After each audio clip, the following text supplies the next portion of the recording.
بسم اللہ الرحمن الرحیم۔ السلام علیکم بھائی، چینل کو سبسکرائب بھی کر لیا کریں، لائک اور شیئر بھی کر دیا کریں، کمنٹس بھی کر دیا کریں، شکریہ۔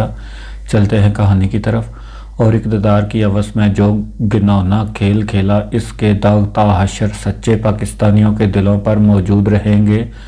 لنگون اس پہاڑی سلسلے میں واقع ایک قصبہ تھا جو برما اور آسام کے درمیان قدرتی حد فاصل ہے۔ یہ پہاڑی سلسلہ ناقابل عبور اور جنگلی درندوں، سانپوں اور ہر قسم کے زہریلے حشرالارضات سے بھرا پڑا ہے۔ شمس کے بقول بارڈر کو جیپوں سمیت کراس کرنے کی ضرورت ایک ہی صورت میں تھی کہ ہم برما میں مزید شمال کی طرف کالنگ اور فالام سے گزرتے ہوئے ٹورنگ جائیں۔ اس روٹ پر پہاڑی سلسلے کے مغربی دامن میں گزرتے ہوئے ہم بلند پہاڑوں سے گھنے جنگلات کو پیچھے چھوڑ جائیں گے۔ ٹوزنگ میں ایک درے سے گزرتا ہوا رستہ ہمیں آسام پہنچا سکتا ہے اور اس رستے سے جیپیں بھی جا سکتی ہیں۔ آسام میں ہم میزورام میں آئزول سے پھر جنوب کی جانب جا کر کالادان پہنچ جائیں گے۔ کالادان سے آگے دمگیری کے قصبے میں ہم جیپیں چھوڑ کر پیدل اور خچروں پر بنگلہ دیش میں داخل ہوں گے۔ یہ پہاڑی سلسلہ بھارت اور بنگلہ دیش کے درمیان واقع ہے۔ بھارتی جانب میزورام کے قبیلے ہیں جو مغلیہ دور سے لے کر آج تک ہر حکومت سے لڑتے آ رہے ہیں، اور بنگلہ دیش کی جانب مورنگ، مگ اور چکما قبیلے ہیں۔ چکما قبائل جو ان سب قبائل سے زیادہ سویلائزڈ ہے، وہ بھی مغلیہ دور سے لے کر آج تک 1947 سے 1971 کے واقعے کے سو ہر حکومت سے برسرے پیکار رہا، جبکہ مگ اور مورنگ قبیلے تو آج سے ہزاروں برس پہلے کے ماحول میں رہ رہے ہیں۔ پہاڑی تنگ پگڈنڈیوں پر پیدل چلنے اور خچروں پر سفر کے خیال سے ہی مجھے وحشت ہوتی تھی، اور یہی حال میرے ہمراہیوں کا تھا۔ بہرحال جب اوکلی میں سر دیا تھا تو موصلیوں کی ضرورت تو سہنی ہی تھی۔ چاروں ناچار ہم اپنی مہم کو کامیابی سے ہمکنار کرنے کی مجھے ہر ممکن کوشش کرنی تھی۔ لنگنونگ میں 2 روز قیام کے بعد ہم نے شمس کی رہنمائی میں شمال کی جانب بڑھنا شروع کیا۔ برما کے اس علاقے میں خاصی سردی تھی، رستے بھی بہت کٹن اور دشوار گزار تھے۔ قصبے کوتاہ اس 4 روزہ سفر میں ہم سارا دن ٹوٹے پھوٹے رستوں پر جیپیں چلاتے اور رات کو جنگل کے کنارے پہاڑوں کے درمیان کسی کھلی جگہ پڑاؤ کرتے رہتے۔ جنگلی درندوں اور حشرالارضات سے بچنے کے لیے ساری رات آگ جلائے رکھنے کے باوجود ہم ذرا بھی سو نہ سکے۔ اس علاقے کے چیتے اور جنگلی بلیاں ہمارے پڑاؤ کے ارد گرد ہی گھومتی رہتی۔ ان کے غرانے سے درختوں پر بسیرا کرنے والے پرندے ڈر کر اڑتے۔ ان کی چیخوں اور جنگلی بندروں کی آوازوں سے اس قدر شور مچتا کہ ہماری ساری راتیں جاگتے ہی بیت گئیں۔ چوتھے روز شام کے وقت ہم ٹورزنگ پہنچے۔ یہاں آسام میں داخل ہونے کے لیے جس درے سے ہمیں گزرنا تھا، اس کے دونوں جانب برمی اور بھارتی پولیس اور بارڈر سیکورٹی فورس تعینات تھیں۔ برمی جانب سے تو ہم جنرل شال گیپ کا خط دکھلا کر بغیر کسی دشواری کے درے میں داخل ہو گئے۔ بھارتی جانب ہمیں خاصی مشکل کا سامنا کرنا پڑا۔ ہم نے بھارتی حصے میں داخلے سے آدھا میل پہلے ہی اپنا قافلہ روک لیا تھا، اور شمس اور حمید کے ساتھ میں بھارتی سائیڈ کا جائزہ لینے آگے گیا۔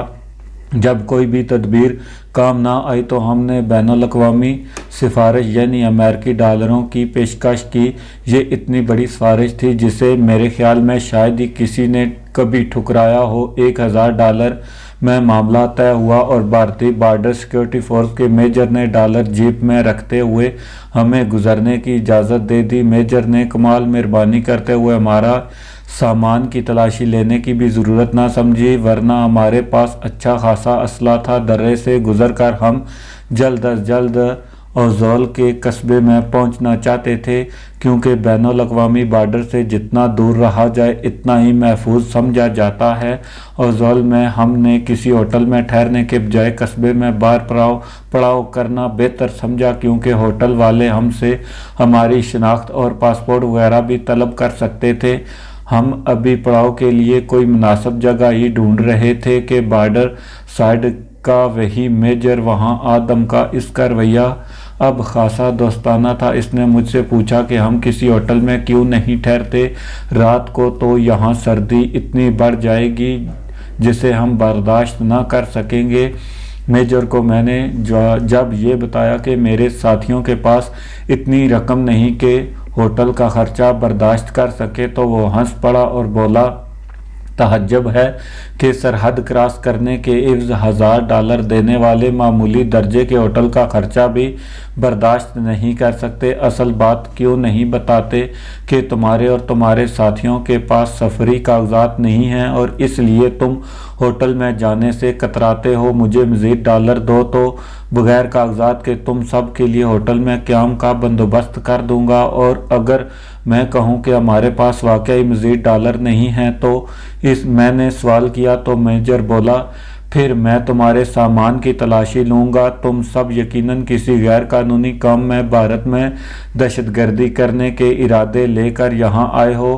میں میجر کی نیت بانپ چکا تھا اور اب گفتگو سے اسے رام کرنے کی کوشش کرنا بیکار تھی۔ میجر اپنی جیپ میں اکیلا آیا تھا۔ میں نے اسے کہا کہ ہم نہ تو دہشت گردی کے لیے بھارت آئے ہیں اور نہ ہی کسی غیر قانونی کام کے لیے۔ ہمارے پاس جتنا روپیہ بھی ہے ہم اسے دینے کو تیار ہیں، وہ صرف 5 منٹ انتظار کرے، میں اپنے ایک ساتھی سے روپیہ لے کر آتا ہوں۔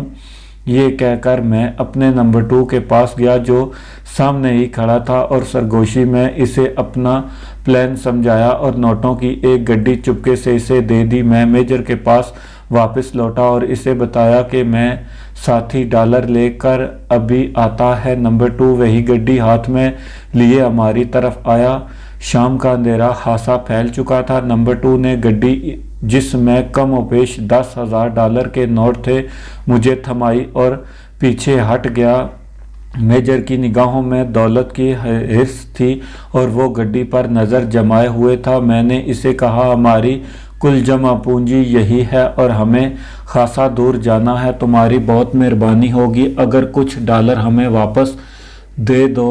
میجر ہنس پڑا اور گڈی لینے کے لیے ہاتھ بڑھاتے ہوئے بولا، میری ضرورت تم سے زیادہ ہے، تمہاری جیپوں پر تو خاصا سامان لدا ہوا ہے، تم سامان یا ایک جیپ بیچ دو، تمہاری ضرورت پوری ہو جائے گی، میں یہ تمام ڈالر لوں گا۔ نے گڈی اسے تھماتے ہوئے کہا، صرف $100 ہی دے دو۔ ناٹ ایٹ آل، بالکل نہیں، میجر نے یہ کہا اور ساتھ ہی اس نے چیخ ماری جسے میں نے اس کے منہ پر ہاتھ رکھ کر دبا دیا۔ نمبر 2 کا وار اتنا کاری تھا کہ خنجر اس کے دل کو چیرتا ہوا جسم کے آر پار ہو گیا۔ میجر کی بے جان لاش کو میں نے گرنے سے روکا۔ نمبر 2 نے میجر کے جسم پر خنجر اتار کر اسے گما دیا تھا تاکہ اس کے مرنے میں کوئی شک و شبہ نہ رہے۔ یہ مخصوص اتفاق تھا کہ میجر کا قد اور جسم مجھ جیسا ہی تھا۔ میں نے نوٹوں کی گڈی جیب میں ڈال کر نمبر 2 کو کہا کہ اپنے آدمیوں سے کہیں کہ میجر کی وردی اتار کر اس کے جسم کو ایک سلیپنگ بیگ میں ڈال دیں اور وردی پر سے خون کے داغ فوری صاف کر دیں۔ نمبر 2 گیا تو میں نے نوٹوں کی گڈی کے علاوہ اس کی جیبوں میں سے تمام کاغذات، اپنے دیے ہوئے $1000 اور بھارتی کرنسی نکال لی۔ آدھے گھنٹے میں میرے ہمراہیوں نے سارا کام کر دیا۔ میں نے میجر کی وردی پہنی اور اسے کی جیپ میں اپنا اسلحہ ڈال کر شمس کو بٹھایا۔ ادھر حمید نے میری جیپ چلانے کی ذمہ داری سنبھال لی۔ ہم نے یہاں پڑاؤ کرنے کو کینسل کیا اور تھوڑی دیر میں ہی ہمارا قافلہ کالادان کی طرف روانہ ہو گیا۔ میں نے سوچا تھا کہ بنگلہ دیش میں داخل ہونے تک میں میجر کی وردی اور جیپ اپنے استعمال میں رکھوں گا۔ رستے میں ایک گہری کھائی کے قریب ہم نے قافلہ روکا۔ میرے ساتھیوں نے میجر کو اس طرح کاٹا کہ وہ ناقابل شناخت ہو گیا اور سلیپنگ بیگ سمیت اس کی لاش کو آگ لگا کر ہم آگے بڑھ گئے۔ مجھے یقین تھا کہ میجر کی گمشدگی کا رات گئے تک بھارتی فوج کو پتہ نہ چل سکے گا، کیونکہ وہ اپنی پوسٹ سے ڈیوٹی ختم ہونے پر ہی ہمارے پاس آیا تھا۔ اسے تلاش کرتے ہوئے بھی ہم پر شک نہیں کیا جائے گا، کیونکہ اس نے یقیناً اپنی پوسٹ سے جاتے ہوئے ہمارا کوئی ذکر نہ کیا ہوگا۔ کالا دان جانے کا رستہ پتھریلا جنگلات سے ہوتا ہوا ڈلوان کی جانب تھا اور ہماری جیپیں آہستہ رفتار سے آگے بڑھ رہی تھیں۔ صبح میں ایک فوجی چیک پوسٹ سے گزرنا پڑا۔ مجھے میجر کی وردی میں اور فوجی جیپ کو دیکھ کر فوجی پہرے داروں نے بغیر کوئی سوال کیے چیک پوسٹ کا بیریئر اٹھا دیا، لیکن وہ بڑی عجیب نظروں سے مجھے دیکھ رہے تھے۔ شمس نے مجھے بتایا کہ انڈین بارڈر سیکورٹی فورس میں زیادہ تر وہی افسران اور جوان اس علاقے میں تعینات کیے جاتے ہیں جو اس علاقے میں سے تعلق رکھتے اور آسامی اور بنگلہ زبان جانتے ہوں۔ تم اپنی شکل و صورت سے کسی طرح بھی اس علاقے کے رہنے والے نہیں لگتے ہو۔ علاوہ ازیں تمہارے علاوہ سارے قافلے میں سے کسی نے بھی فوجی وردی نہیں پہنی ہوئی، اور اسی کے باعث پہرے دار فوجی صرف تمہیں ہی نہیں بلکہ سارے قافلے کو شک کی نگاہ سے دیکھ رہے تھے۔ آگے ایک بڑی چیک پوسٹ بھی آئے گی اور عین ممکن ہے کہ وہاں بھارتی سیکیورٹی فورس کے افسران بھی ہوں۔ اس وردی اور فوجی جیپ کے باعث تم کسی مشکل میں گرفتار ہو سکتے ہو۔ اس کے علاوہ آگے کا سارا علاقہ میزورام کا ہے، جہاں کے باغی قبائل بھارتی حکومت اور فوج کے مظالم سے تنگ آ کر انتقامی کارروائیاں کرتے ہیں۔ فوجی کبھی کبھار جب اس علاقے میں جاتے ہیں تو کم از کم 1-2 کمپنیاں، لگ بھگ 300 کی نفری بھی جاتے ہیں۔ اکا دکا فوجی تو وہاں جانے کا سوچ بھی نہیں سکتا، ورنہ میزو قبائل اسے فوراً ہلاک کر دیں۔ اس لیے بہتر ہوگا کہ اگلی چیک پوسٹ آنے سے پہلے تم وردی اور فوجی جیپ سے چھٹکارا پا لو۔ شمس کی بات معقول اور دلائل سے پر تھی۔ میں نے رستے میں ایک گہرا کھڈے کے قریب قافلہ روک دیا اور فوجی جیپ پر پیٹرول ڈال کر آگ لگا دی اور اسے کھڈ میں دھکیل دیا۔ آگ کی حدت سے جیپ کے پیٹرول ٹینک نے بھی آگ پکڑ لی اور ایک دھماکے سے جیپ کے پرخچے اڑ گئے۔ وردی کو بھی میں اتار کر آگ دکھا دی، لیکن میجر کی سمور والی جیکٹ پہنے رکھی جس پر کوئی فوجی نشان نہ تھا۔ دراصل سردی اس قدر زیادہ تھی کہ سمور کی جیکٹ نے مجھے بہت آرام دیا تھا۔ رستے میں آنے والی بڑی چیک پوسٹ پر ہم سارا دن کے سفر کے بعد رات گئے پہنچے۔ بینکاک سے چلتے وقت میں نے احتیاطاً ایک لمبا سیاہ کوٹ اور سلیو والی پینڈل بھی خرید لی تھی۔ رابرٹ مائیکل یعنی میں اب ایک پادری تھا جو اس علاقے میں باغی قبائل میں مذہبی پرچار کے علاوہ ان کے لیے دوائیاں اور کھانے پینے کا سامان لے کر جا رہا تھا۔ یہ میری کور سٹوری تھی جسے میں نے چیک پوسٹ پر بیان کیا۔ لباس بھی میں نے پادریوں جیسا پہنا ہوا تھا جس پر لٹکی ہوئی سلیب نمایاں تھی۔ بھارتی حکومت اور فوج آج تک یہ چاہتی ہے کہ اس علاقے کے لوگ بھلے عیسائی ہو جائیں لیکن باغیانہ کارروائیاں چھوڑ دیں، اس لیے مغربی عیسائی ممالک نے اپنے کئی مشن یہاں بھیج رکھے ہیں۔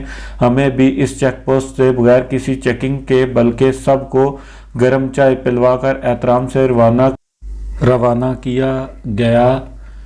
آخر ہم ان کے باغیوں کو رحم کرنے اور سدھارنے کے لیے ہی تو جا رہے تھے۔ ایک رات اور دن کے مزید سفر کے بعد شام کو ہم کالا دان پہنچ گئے۔ یہ خاصا بڑا قصبہ تھا اور یہیں پر مجھے کیسر اور اس کے ساتھیوں سے ملنا تھا۔ کیسر کے شروع میں ہی ایک جھونپڑا ہوٹل سے ہم نے شہر کے تمام رہائشی ہوٹلوں کا پتہ لیا۔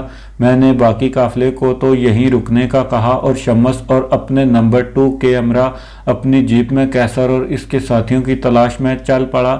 شمس کالا دان سے بخوبی واقف تھا اور میں کیسر کی طبیعت اور اپنی تربیت سے جو میں نے اسے دی تھی۔ شمس نے سارے ہوٹل کھنگال ڈالے لیکن کیسر اور اس کے ساتھیوں کا کہیں پتہ نہ چلا۔ مجھے بخوبی علم تھا کہ کیسر نہ تو کسی ایک ہوٹل میں اپنے ساتھیوں سمیت اکٹھا ٹھہرا ہوگا اور نہ ہی انہوں نے ہوٹل میں اصل نام لکھوائے ہوں گے۔ بھارت میں چونکہ شناختی کارڈ رائج نہیں، اس لیے